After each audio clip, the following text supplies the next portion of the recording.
अध्यात्म में ईश्वर को एक ऊर्जा समझा जाता है और सब प्राणियों को उस दिव्य ऊर्जा का एक कण।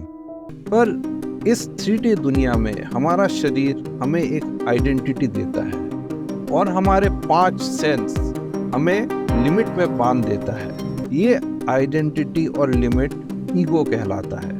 पर हमारे हर विचार, कार्य और घटना किसी न किसी तरह से किसी बाहरी व्यक्ति, घटना या चीज से जुड़ी हुई होती है। जुड़ी हुई तो होती है, और जब हम सब खुद को इसी शरीर से बंधे होने को ही सच मान लेते हैं, इस 3D दुनिया के आइडेंटिटी को सच मान लेते हैं, तो सिर्फ अपने बारे में ही सोचते हैं। आमतौर पर लोग अपने ही फायदे के बारे में सोचते हैं, और इसमें चाहे दूसरों का नुकसान भी हो जाए, लोग अपना ही फायदा देखना चाहते हैं। इसका परिणाम होता है कि हम ईश्वर के दूसरे क्रिएशन से अलग थलग पड़ जाते हैं। हमारा ईगो हम पर हावी हो जाता है, और इसका एक्सट्रीम केस विभिन्न तरह के मानसिक विकारों में प्रकट होता है, जैसे नार्सिसिज्म, साइकोपैथी इत्यादि। तो हम इस शरीर में होते हुए भी डिवाइन वननेस या ईश्वर से कैसे जुड़ सकते हैं? तो यह संभव है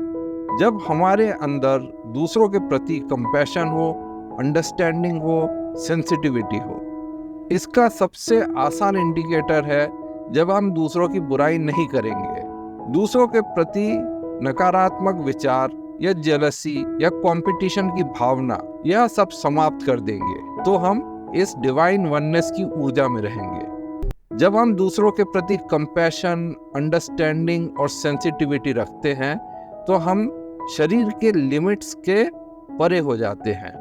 हमारे विचार सिर्फ खुद के लिए नहीं रहता, बल्कि उस विचार में दूसरों की भलाई भी होती है। डिवाइन वननेस मायने दिव्य एकता एक माध्यम है ईश्वर से कनेक्ट होने का।